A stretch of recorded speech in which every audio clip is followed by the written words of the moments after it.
En los albores de la historia, una civilización entera construyó los monumentos más intrigantes de la Tierra. ¿Por qué? ¿Qué visión los impulsó? Robert Bauval, autor e investigador británico, nacido en Egipto bajo las sombras de las grandes pirámides, las tumbas de los faraones, según los egiptólogos. Pero Bauval cree que había una visión mucho más importante detrás de ellas. Durante los últimos 20 años, buscó ese significado, eco de antiguos susurros, de mitos, de estrellas. Hay algo muy llamativo respecto de esta civilización. Su consistencia. Nunca ha cambiado. Su arte, su religión, sus templos, sus leyes, incluso la forma en que se vestían continuó igual. ¿Por qué? Porque así tenía que ser. Hace 10 años, Bauval descubrió algo asombroso. Conductos misteriosos dentro de la gran pirámide de Giza, que siempre se pensó que eran para ventilación, estaban dirigidos a las estrellas. Las del sur apuntaban a la constelación de Orión y a la estrella Sirio, a los antiguos egipcios y el dios Osiris y a su hijo Horus. Las del norte apuntaban a la estrella polar y a la Osa Mayor. Y el complejo, 3 pirámides en fila, pero una menor e inclinada hacia la izquierda, parecía reflejar a las 3 estrellas del cinturón de Orión. Orión, el dios egipcio Osiris, se erigía en el cielo como en la tierra. ¿Las pirámides hablan de estrellas? Las pirámides no son populares entre los egiptólogos porque atrajeron a excéntricos. La Gran Pirámide tiene este poder sobre la gente. A mi modo de ver, tiene el poder de destruir el sentido común. El señor Bauval y todos los demás vienen por un día a la meseta y con la teoría, pero se va todo con el viento. Pero a la teoría de Bauval no se la llevó el viento. A pesar de que tuvo el cuidado de no mencionar su nombre, las ideas de Bauval impulsaron a algunos egiptólogos a mirar a las estrellas más de cerca. Creo que algunas de las ideas más productivas primero son vistas como diciendo, ese hombre está loco. Luego pensamos, está bien, veamos sus ideas y mostremos dónde está el error. Y el tercer paso para muchos avances es, por supuesto, siempre supe que era cierto. El astrónomo británico Archie Roy ayudó a crear una nueva rama de la ciencia, la arqueoastronomía, que estudia cómo los antiguos pueblos veían los cielos y expresaban su asombro en sus monumentos. Usa computadoras para recrear los cielos del pasado y averiguar qué pueden haber significado para los pueblos antiguos. Lamentablemente, los egiptólogos, que quizás no tienen mucho entrenamiento en la historia de la astronomía, tienden a no sentir que los eventos celestiales son controlados por eventos terrestres. El tema es que dejamos de observar a la naturaleza. Ya no miramos al cielo, no miramos las estrellas, ni al sol. La gente casi nunca ve el amanecer en las ciudades. Y aquí en Egipto ya no existe la inundación. Está todo controlado por diques y protecciones. Ya no observamos. Los egipcios eran maestros de la observación. A lo largo de la noche podían ver las estrellas, la Vía Láctea en toda su gloria. Veían las estrellas moverse a su punto de muerte en el oeste al atardecer. Allí es donde las estrellas mueren, eso es observable. Y por lo tanto los muertos deben entrar al mundo cósmico como lo hacen las estrellas en el oeste. Egipto estaba profundamente consciente del universo que lo rodeaba y se sentía gobernado por las leyes del orden cósmico. Este orden cósmico se dio en el comienzo de los tiempos. Este orden era perfecto y mantenía una armonía y un equilibrio entre el mundo natural y el cosmos, al igual que arriba, abajo. Se conocía como Maat y gobernaba el mundo de los dioses y el mundo debajo. Orden cósmico, Maat. La idea con la cual los egipcios tocaban la eternidad y el lento y majestuoso movimiento del tiempo. Los egipcios veían al mundo y el tiempo de una manera muy diferente. Nosotros nos apuramos, no sabemos hacia dónde, siempre yendo hacia adelante para nunca regresar al punto de origen. Ellos veían al tiempo en ciclos, regresando eternamente al punto de origen. Estos ciclos del tiempo se encuentran en el mito egipcio de la creación. En el comienzo apareció un montículo desde un océano de caos. Sobre él apareció el Creador, el Dios del Sol, Ra. El primer amanecer ocurre en este monte y la primera aparición de vida. Un ave mágica, el ave de fuego, el ave fénix, viene y emite su primer grito. Y al hacerlo, comienza el tiempo.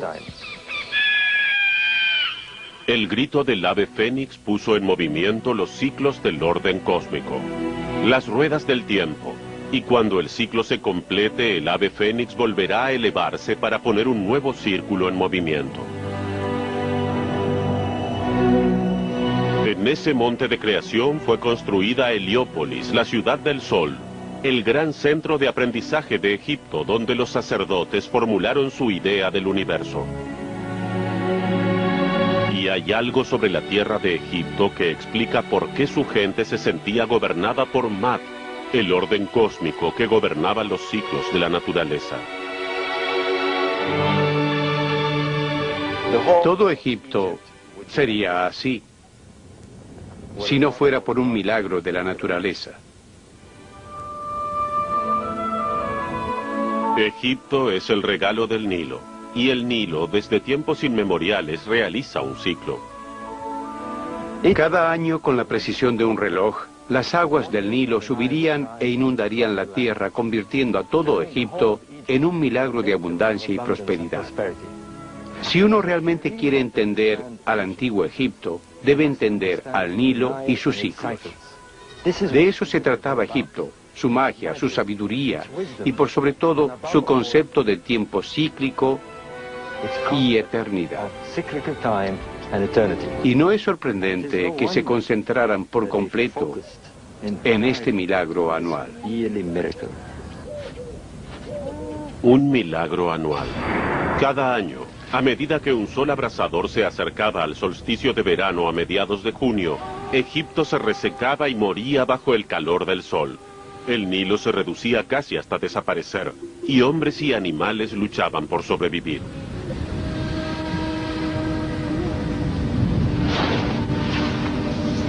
Pero desconocidos para los antiguos egipcios, los grandes lagos de África se llenaban hasta el borde con las lluvias monzónicas y provocaban un torrente de agua que corría hacia el norte para rescatar a Egipto. Cada año Egipto renacía. Expresaba su asombro por este milagro anual de resurrección en sus dioses. Verde como el nuevo cultivo era el color del dios del renacimiento, el señor de la vida eterna, Osiris. Las bandadas de ibis volando pocas horas antes de las inundaciones parecían heraldos de un renacimiento inminente y símbolos del gran Tot, el señor de la sabiduría, heraldo de los dioses. Los antiguos egipcios eran grandes observadores de la naturaleza y no pudieron evitar notar que el ciclo del Nilo coincidía perfectamente con el ciclo del sol y las estrellas. Y allí, Egipto notó otros jugadores cósmicos aún más grandes en el ritual anual de renacimiento. La estrella más brillante del cielo, Sirio, desaparecía de la vista durante 70 días.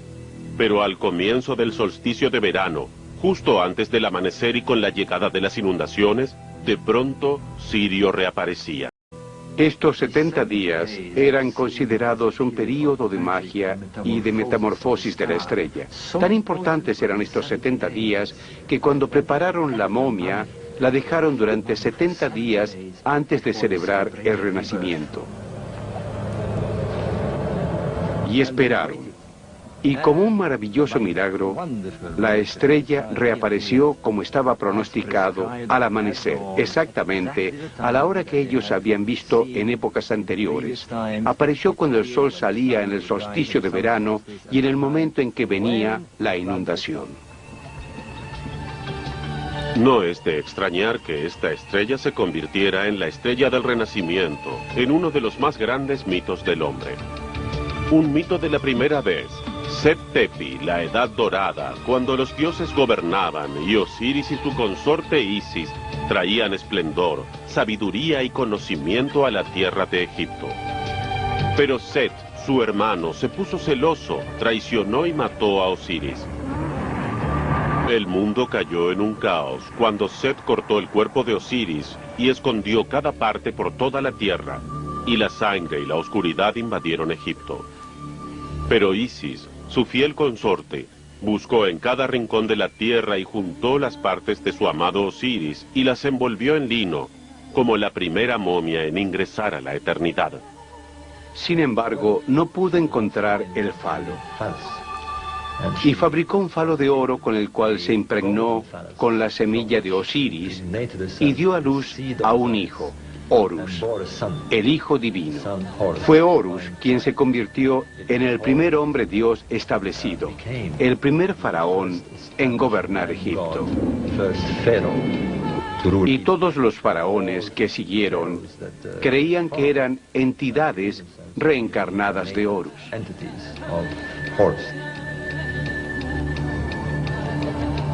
Un mito de renacimiento anual, una concepción que también se vio en el cielo en ese momento mágico del año en que llegaban las inundaciones del Nilo. Este era el momento mágico que esperaban cada año. Este era el gran día del renacimiento, con la constelación de Orión flotando en el este mirando hacia abajo, como si estuviera anunciando el evento. Orión es Osiris, y luego uno ve la constelación de la diosa Isis, Can Mayor, y es desde adentro de esa constelación, como si fuera del útero de la diosa Isis, que la estrella Sirio, que es Horus, emerge. Horus es la estrella Sirio, la estrella del Hijo Divino. Y esto es lo que vieron, la estrella brillante de Horus, la estrella Sirio, su luz apareciendo por primera vez al amanecer, fusionándose con los rayos del nuevo sol del solsticio de verano. La estrella renacida luego de 70 días, convirtiéndose en la gloria del sol naciente, se convirtió en Horus del horizonte, Ra-Horakhti, cuando llegaban las inundaciones y así Egipto renacía al abrirse los pórticos del cielo.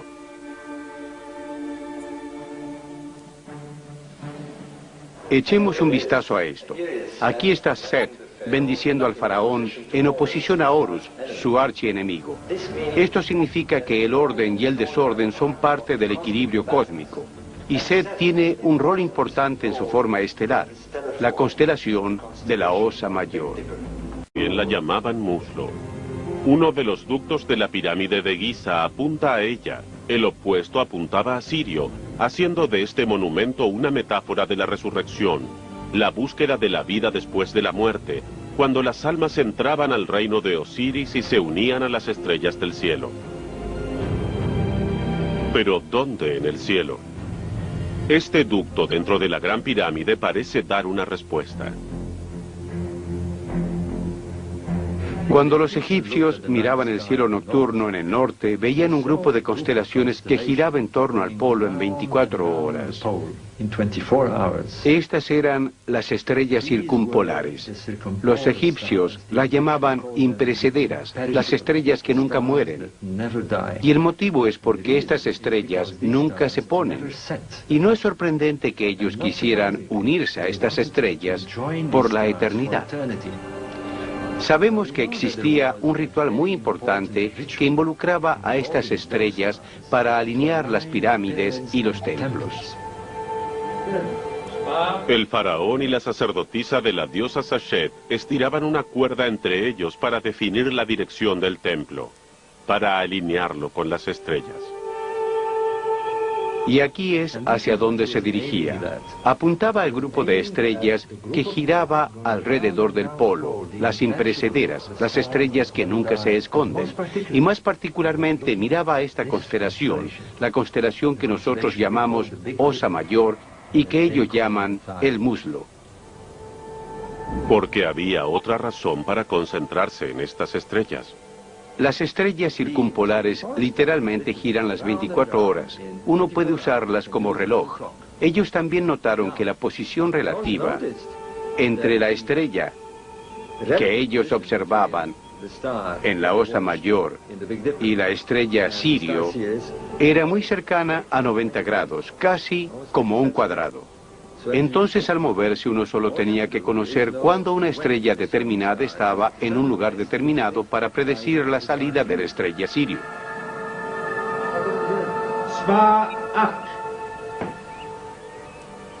En la definición de la dirección del templo, alineándolo con las estrellas, todo se unió: el mito, la magia y la ley cósmica.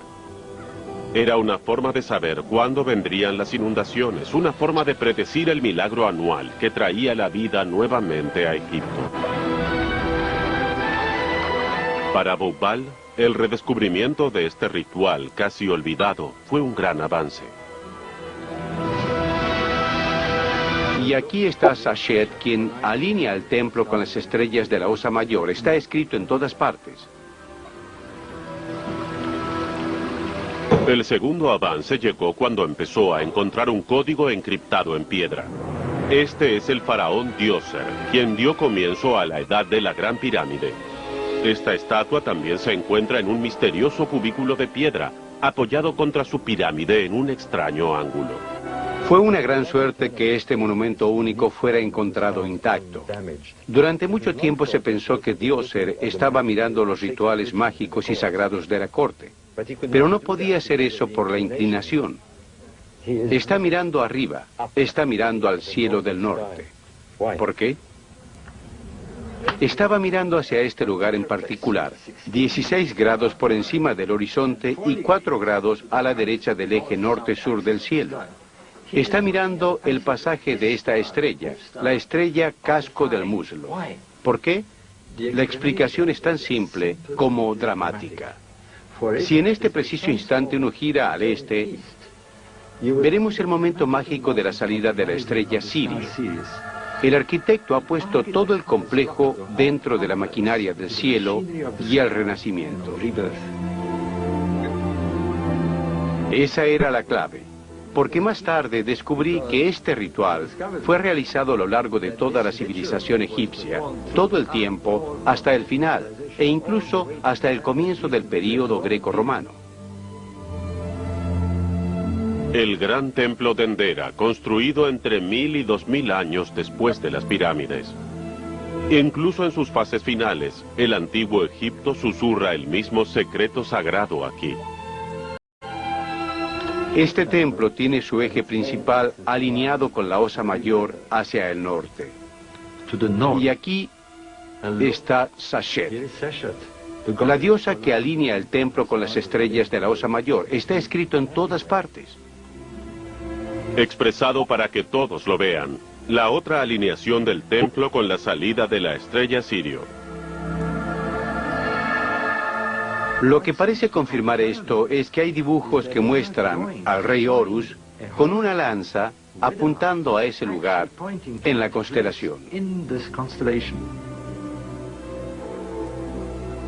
La búsqueda de Bubal toca una cuerda junto con otras que estudia cómo los cielos se relacionan con los monumentos en la mente de los antiguos reyes y sacerdotes. Me gusta mucho la idea de máquinas sagradas. Tenemos el orden cósmico en el cielo y el orden de la tierra. Y uno puede abrir conexiones entre ellos. Tenemos ejemplos muy famosos en otras culturas también. Por ejemplo, Stonehenge significa que el nivel cósmico y el terrestre están comunicados. Y eso es lo que tenemos aquí, en las pirámides. Tenemos estos conductos que dirigen al rey a la región norte, a las estrellas circumpolares. Al igual que en el antiguo libro de la muerte de Egipto, el significado oculto de la pirámide de Giza es revelado, con todos los principales jugadores de un drama cósmico de muerte y renacimiento. Al igual que arriba, abajo, verán, hay una terrible sensación también entre las muchas personas modernas de que estas solo eran viejas supersticiones, solo eran estos pueblos primitivos. En esos días también había Einsteins. Al traer un antiguo ritual de nuevo a la vida, disparó una inundación de nuevas teorías y comprensión para Bubal. Y había aún más sobre la diosa Sachet y las estrellas.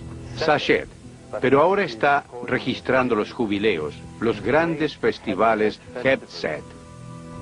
Sachet tenía otra función muy importante, registrar los años de reinado del rey. Esto tiene grandes implicancias.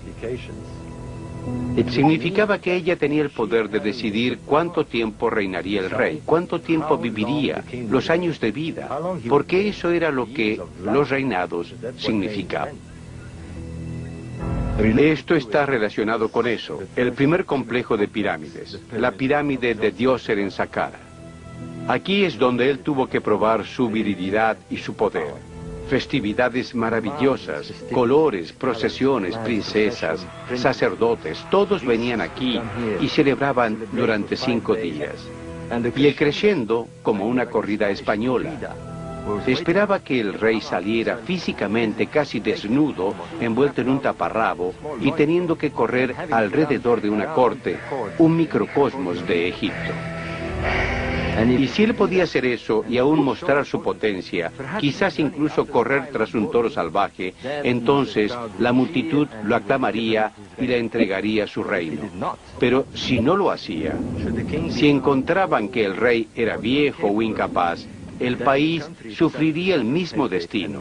Y esto no podía permitirse. Entonces las implicancias son increíbles. El sacrificio del rey se conoce por otras culturas. Los celtas, los espartanos, los vikingos, incluso los dinka africanos hace más de un siglo. Pero el ritual Hebset continuó siendo importante y era otra razón para alinear los monumentos con el cielo.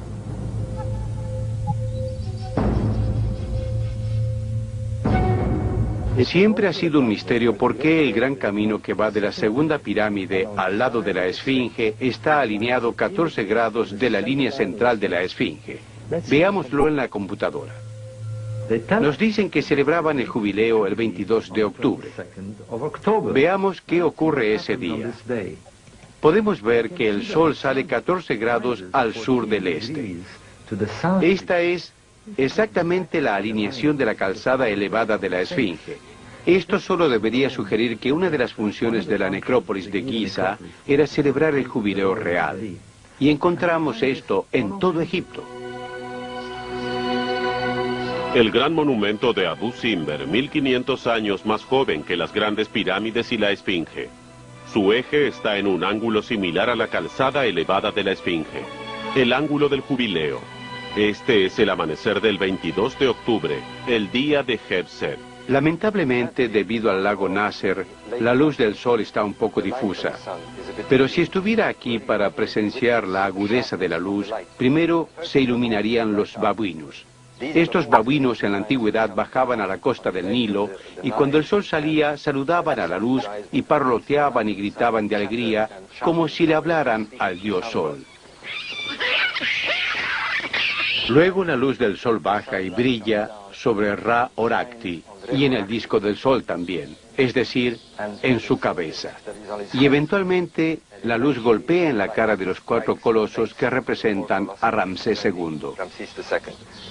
Y en este momento la luz del sol golpea las estatuas atrás, y en este preciso instante está brillando sobre el faraón, Ramsés II, y lo está iluminando con el Ra Orakti. Él se fusiona con el dios Sol en la luz del sol.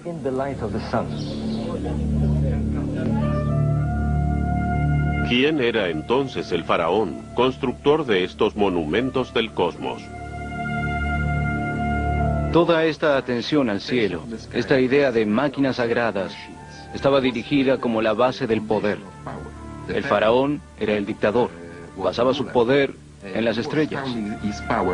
Y este, de hecho, es un mecanismo bastante común. Como en China, el emperador era el hijo del cielo, por ejemplo. Lo vemos en todas partes. El rey, Horus. El rey, Horus. El rey, Horus. El rey es Horus. Él es el dios Sol en la tierra. Él no es un representante que quiere construir propiedades. Es un dios en la tierra, responsable de la ley cósmica. Los egipcios creían que todo Egipto era un espejo de un paisaje paradisíaco y que todos los cambios que ocurrían en el cielo, los ciclos del sol y de las estrellas, al cambiar, se reflejaban en la tierra. Entonces tenemos 3000 años de existencia faraónica. Y al cambiar el sol de norte a sur en el curso de estos 3000 años, los monumentos también cambian. Y los sitios principales no solo cambian la ubicación, cambian la orientación para coincidir con sincronicidad perfecta. Al igual que arriba, abajo. Así funciona la ley cósmica. Si entendemos esto, podemos decodificar a Egipto. Contornos de una religión del cielo en la que los reyes y sacerdotes obedecían las leyes del universo y el curso del sol y las estrellas al construir sus monumentos. Esto lleva a Boubal a aventurarse en nuevas investigaciones del alma del antiguo Egipto, difícil de detectar sin saber astronomía, y aún más difícil debido al concepto egipcio de las grandes ruedas del tiempo. Los egipcios crearon un ciclo sobre esa estrella. Y el sol es, según yo creo, la clave para entender todo el sistema que tenían en mente. Muy pronto, ellos crearon un calendario solar. Concentran toda su atención religiosa en la salida del sol, en el solsticio de verano, al mismo tiempo cuando aparece esa estrella. Y mencionan al Fénix que viene a dar comienzo al tiempo. Ese era el día de Año Nuevo en Egipto. Y vieron al sol regresar a la misma posición 365 días después. Pero a través de los años notaron que su día de Año Nuevo se alejaba del verano. ¿Por qué? Porque el verdadero año solar tiene 365 días y un cuarto. De febrero para ajustar esto, el año bisiesto. Pero los antiguos egipcios no hicieron esto. Para ellos era el orden sagrado de los dioses y no debía ser cambiado. Y así, cada 4 años, el día de Año Nuevo se corría un día. Y cada 8 años se corría 2 días, y así sucesivamente. Lentamente creó un ciclo de tiempo diferente. Significa que las estaciones gradualmente se salen de tiempo con el año artificial. Y por lo tanto debe pasar mucho tiempo, cientos de años, antes de que este status quo se repita. Y este es el ciclo zótico y obviamente era un gran festival. Los griegos lo llamaron ciclo zótico en honor a Sotis, su nombre para Isis, de cuyo útero salió Raoracti en ese día especial cuando Egipto renació. Y a pesar de que el momento mágico del renacimiento ocurría cada año al mismo tiempo en el solsticio de verano, el día de Año Nuevo de Egipto en su calendario, el nacimiento de Ra se alejaba cada vez más de él. Se necesitaría un ciclo completo, 4 veces 365 años, es decir, 1460 años, para regresar al punto original. Este era el regreso del Fénix. El ciclo comienza el 21 de junio, cuando el cielo se eleva hacia el norte. Al perder un día cada 4 años, Cada generación de egipcios veía su año nuevo un día más tarde en el año y el sol elevarse lejos del norte. Con el correr de los siglos, el año nuevo se corría hacia el invierno. El sol saldría cada vez más lejos hacia el sur hasta el solsticio de invierno después de 730 años. Y luego regresaba al norte, mientras que su año nuevo se dirigía nuevamente al verano para completar el círculo luego de 1460 años. Es la reunión del sol con la estrella Sirio y la inundación del Nilo. Entonces, ¿qué pasó en estos puntos? Sabemos por los griegos que visitaron Egipto que el comienzo o el final de dicho ciclo, al que los griegos llamaron ciclo sótico, ocurrió en el año 139. Tenemos un punto de referencia, 139 después de Cristo. Otro ciclo comenzó 1460 años antes, en el 1320 a.C. 730 años antes, el día de Año Nuevo cayó en el solsticio de invierno, en el 2050 a.C. Otros 730 años antes, nuevamente en el solsticio de verano, da 2780 a.C. ¿Qué pasó en esos puntos?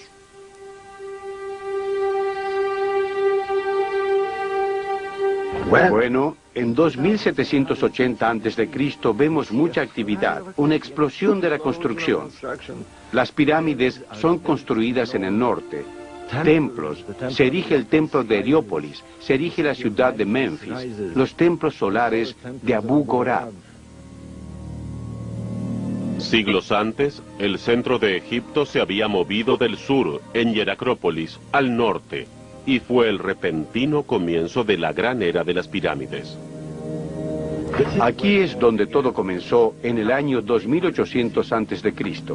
Aquí es donde hubo una gran cantidad de actividad de construcción, una explosión que tuvo lugar sobre la tierra. Y este es el primer complejo de pirámides en la historia de Egipto. Todo el complejo se encontraba rodeado por una gran pared perimetral hecha de protuberancias, hendiduras y paneles. Si contamos los paneles a cada lado de la pared, llegaremos al número 1460. El ciclo sótico del Fénix. ¿Acaso puede ser una coincidencia?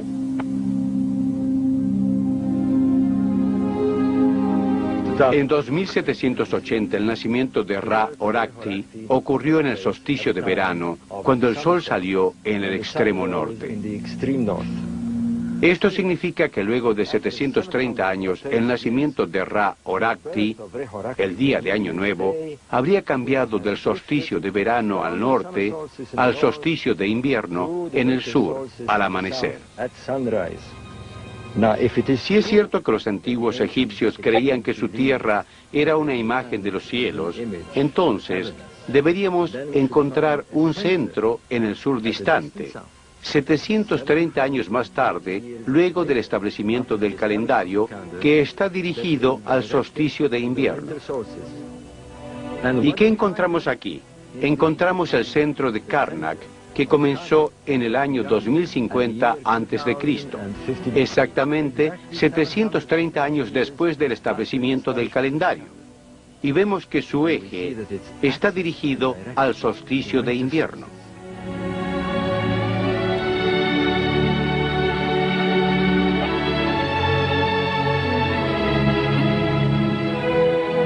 Estoy convencido de que estos grandes reyes solares de Egipto tenían la obligación de sostener el orden cósmico y seguirlo. Estoy convencido de que hicieron esto precisamente. No estaban interesados en construir casas. Ellos construían centros para el sol, para que el regreso del Fénix ocurriera en estos momentos precisos.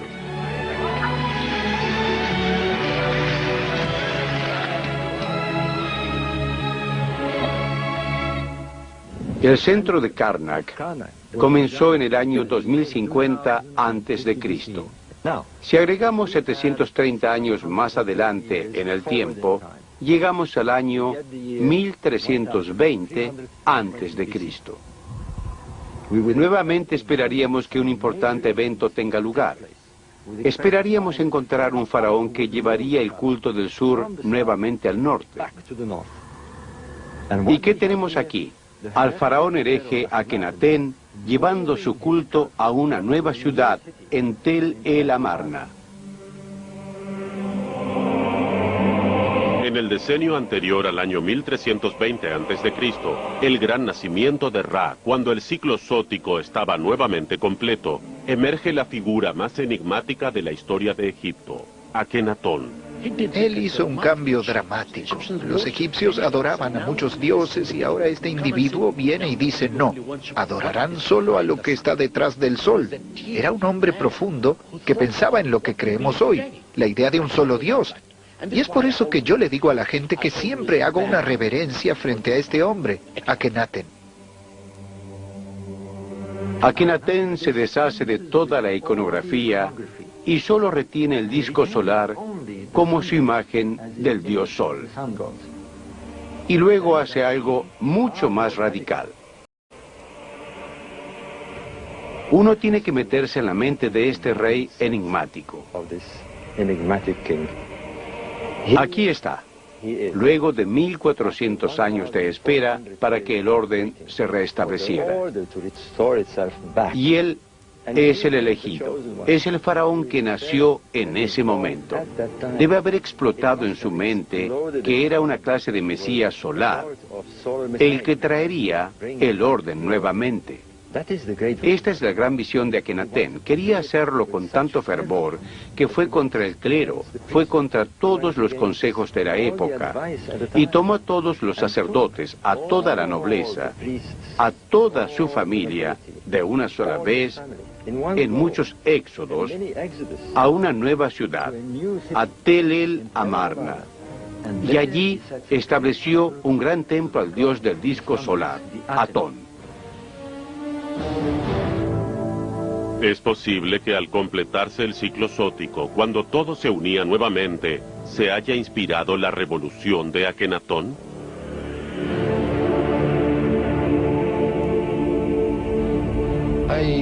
Yo esperaría tener más pruebas, pero es una idea muy interesante porque este ciclo zótico era una constante en la mente de los egipcios durante unos 3000 años.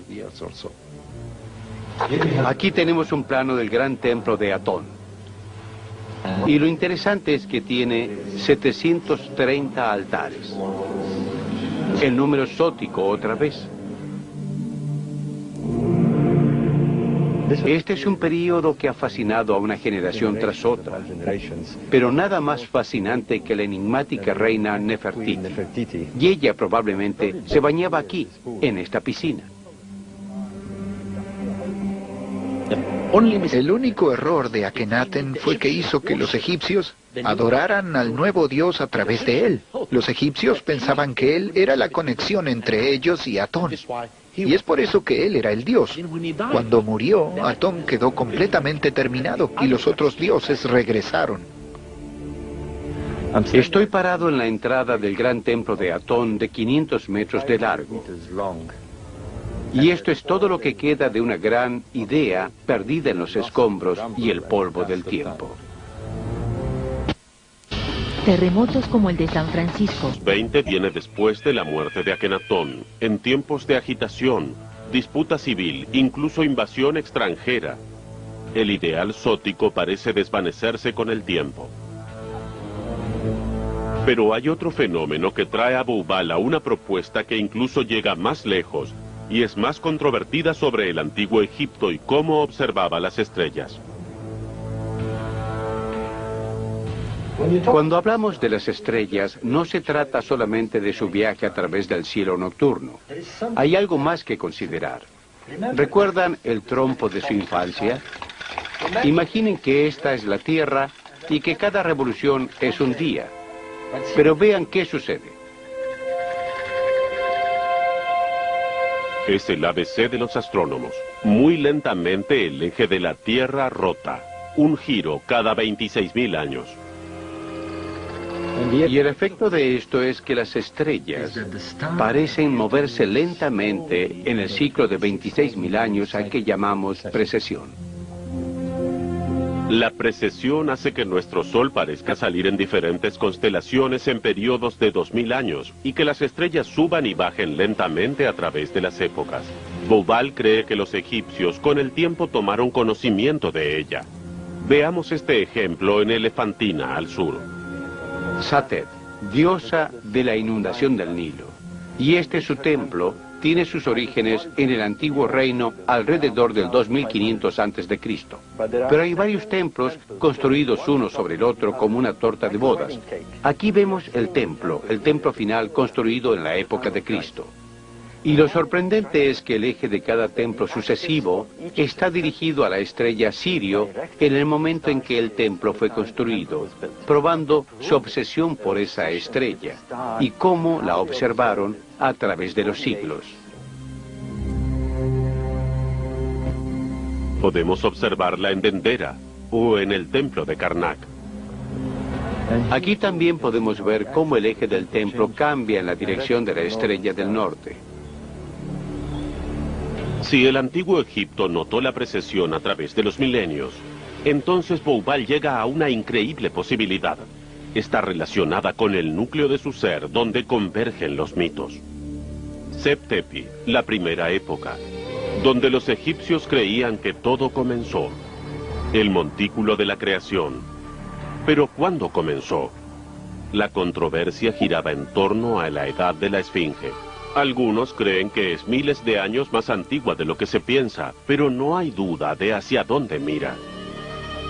Mira al este, donde el sol sale en el equinoccio.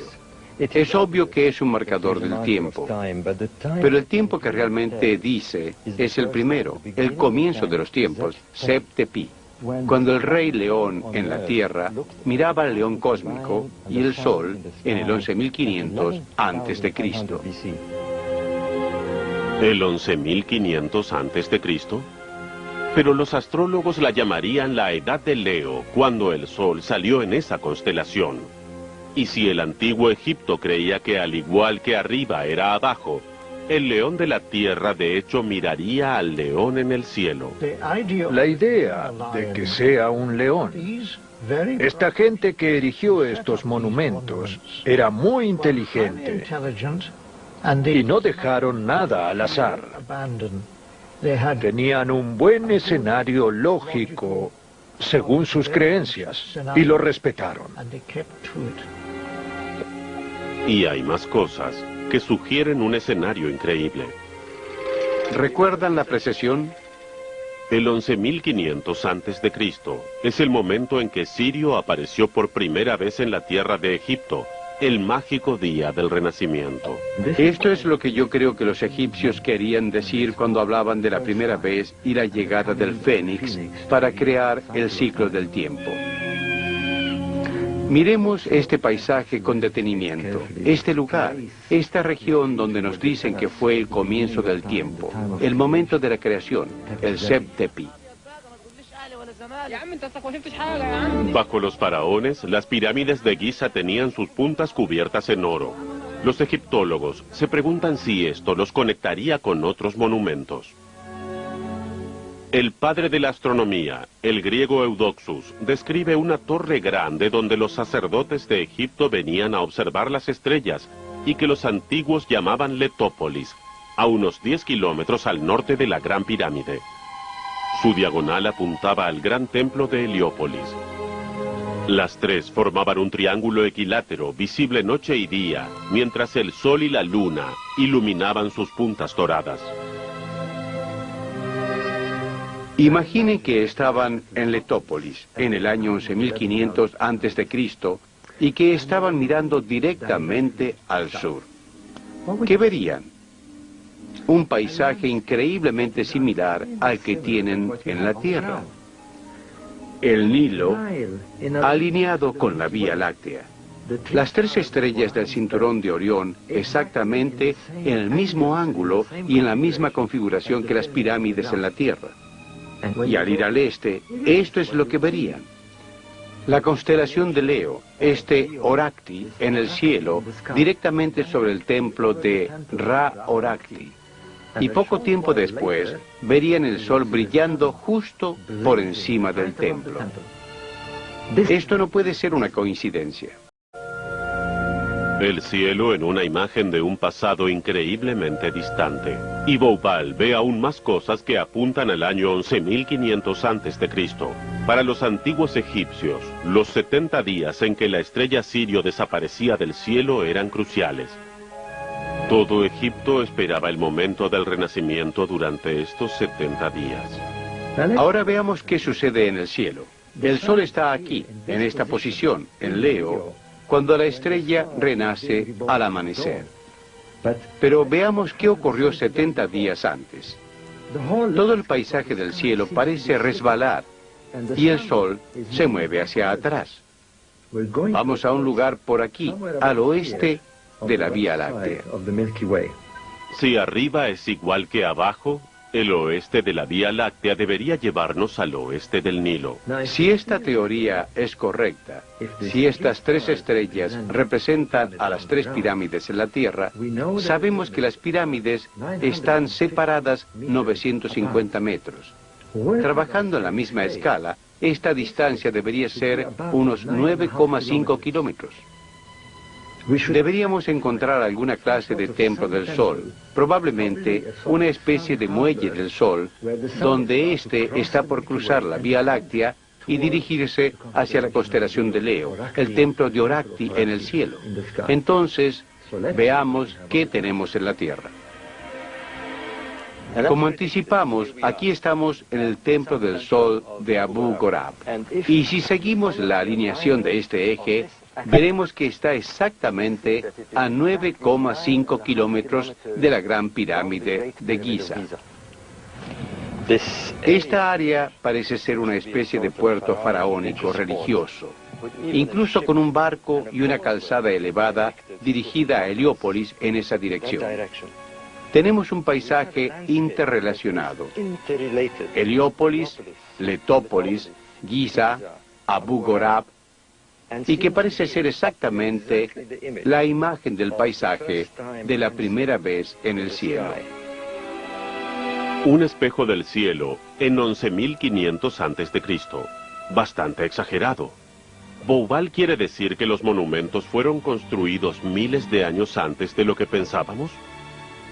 Aquí es donde todo comenzó en el 2800 a.C. No, quizás con la excepción de la Esfinge. Y este es el primer complejo de pirámides en la historia de Egipto. Su teoría propone que en el albor de la historia, Egipto sintió la necesidad de grabar memorias muy distantes en piedra, de miles de años, y grabarlo en su mente para siempre. ¿Cómo comenzó?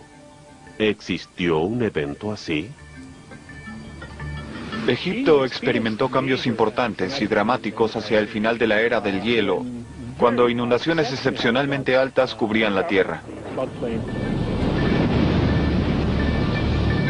La época en que el hielo empezaba a derretirse, cuando los polos de repente se movieron a nuevas posiciones, cuando algo barrió con los animales de América del Norte. Todo mamífero más grande que un coyote quedó extinguido en tan solo 10 años. Sí, esa es una gran catástrofe. Cuando la temperatura promedio en el mundo subió 5 grados. Y ese cambio ocurrió quizás en 3 años, a un par de décadas, cerca de lo que vemos hoy. El repentino final de la era del hielo, cerca de 11.500 a.C., cuando los niveles del mar se elevaron y en décadas aparecieron el Mar del Norte y el Báltico. Y algo pasó en el corazón de África. Los grandes lagos se habían llenado y unido. Ahora las lluvias torrenciales inundaron el centro de África y un enorme torrente se dirigió al norte. Primero llenó grandes espacios de pantano, luego se dirigió al valle de una corriente más antigua, el Nilo Azul, más pequeño, que nacía en Etiopía. Donde ahora se encuentra la ciudad de Jartum, el Nilo Azul y Blanco se unieron para formar el río que formaría y marcaría el destino de la tierra de Egipto. Por primera vez, en algún momento alrededor de 11.000 a.C. ¿Acaso era el Sept-Tepi la primera vez? Pero ¿cómo podría una sociedad primitiva preservar la memoria, y mucho menos el recuerdo de miles de años? Imposible. Pero el antiguo Egipto y lo que lo precedió no solo contaba en años, contaba las grandes ruedas del tiempo, los ciclos zóticos. En los albores de la historia, el faraón Djoser lo colocó en el primer complejo de grandes pirámides. Y si lo sabían entonces, ¿podían conocer el ciclo anterior? ¿Y el anterior? La primera vez, Poubal la encuentra conmemorada en sus mitos y monumentos y en las estrellas.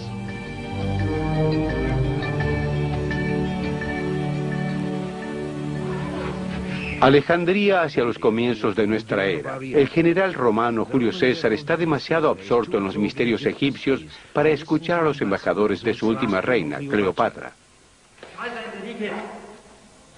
Los cronometradores de César usan un calendario lunar confuso e impreciso para controlar el tiempo. Él tiene un gran interés en el ciclo de Egipto de 365 días.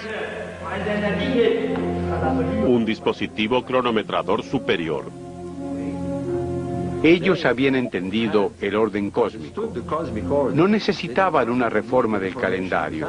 Tenían un calendario que se restablecía en cada ciclo de 1460 años, más o menos.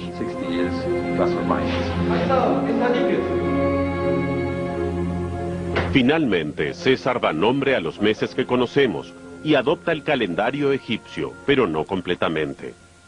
Toma 365 días y un cuarto, y aún hoy hay que ajustarlo y corregirlo.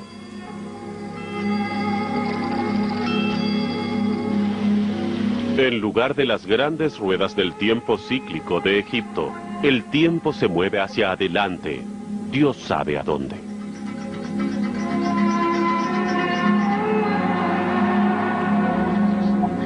Ahora necesitamos el medio de un sonido y luz para evocar la grandeza del pueblo antiguo que buscaba construir el cielo en la tierra. Hoy apenas podemos ver las estrellas, y mucho menos la Vía Láctea. Ya no nos impresiona su magia, y así nos hemos privado a nosotros mismos de una grandeza que alguna vez fue nuestra.